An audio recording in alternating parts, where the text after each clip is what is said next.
அனாவசியமா அரசியல் பேசாதே. டீ சாப்பிடுற இடத்துல கட்சி தெரியாத புயல்கள்லாம் கட்சியை பத்தி பேச ஆரம்பிச்சுட்டாயா?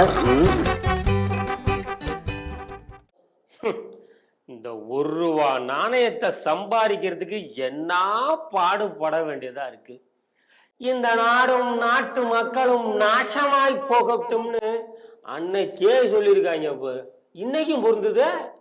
யோ, வர வர என்ன தனியா பேசிட்டு இருக்க? ரொம்ப முத்திருச்சு போல இருக்கு. மெண்டல் ஹாஸ்பிட்டல்ல தான் சேர்க்கணுமோ?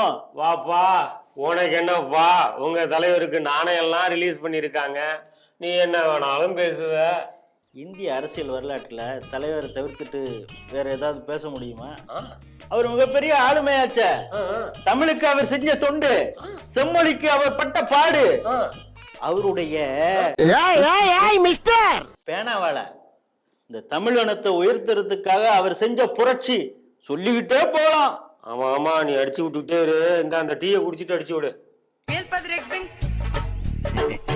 ஆனா பாரு, இந்திய அரசியல்ல அவர் ஒரு தவிர்க்க முடியாத சக்தி. அதனாலதான் நம்ம கூட ஒன்றாத அரசு கூட நாணயம் வெளியிட முன் வந்திருக்கு.